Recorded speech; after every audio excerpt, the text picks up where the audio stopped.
In this video, I'll show you how to create a Zap in Zapier from start to finish. A Zap is an automated workflow that connects two or more apps, so when something happens in one app, Zapier can automatically perform an action in another. For example, you could connect MailChimp and Google Sheets or link a form submission to your CRM. This can save time, reduce repetitive tasks, and help keep your work organized. If this guide helps you, make sure to like the video and subscribe for more software tutorials. Let's get started.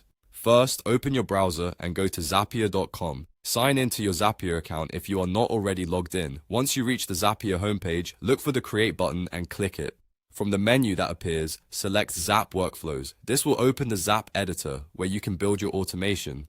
The first part of a Zap is the trigger. The trigger is the event that starts the workflow, so click on Trigger to begin setting it up. Zapier will ask you to choose the app that should start the automation. Use the search box to find the app you want, then click the app from the results. You can choose from hundreds of popular services, including email platforms, spreadsheets, project management tools, forms, and customer relationship systems. For this example, you can select MailChimp as the trigger app. After selecting the app, click the Choose an Event field and select the event you want to use. The available events depend on the app. For MailChimp, this could be an event such as a new campaign, a subscriber being added, or another supported activity. Choose the event that matches the automation you want to create, then continue to the next step.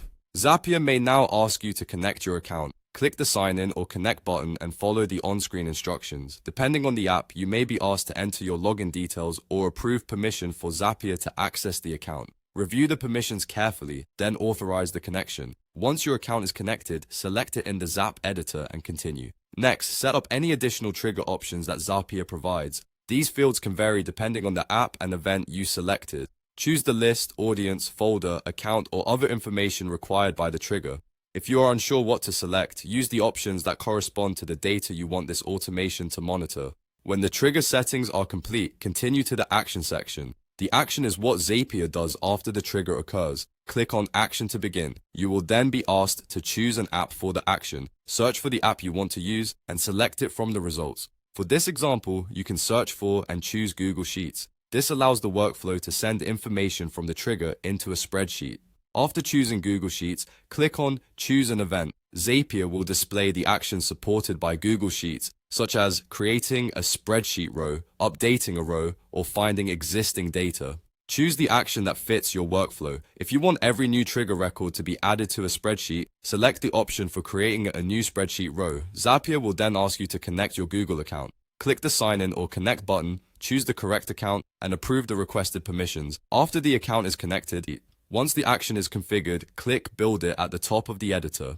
Zapier will prepare the workflow and take you to the testing stage. Before publishing, review the trigger app, trigger event, connected accounts, action app, action event, and mapped fields. Checking these details now can help prevent errors later. Next, click Test Run. Zapier will run a test using sample information from your trigger app and send that data to the action app. Wait for the test to finish, then check the result. If you are using Google Sheets, open the spreadsheet and confirm that the test information was added to the correct worksheet and columns. If the test fails, read the error message, check the connected accounts and field mapping, make any necessary changes, and run the test again.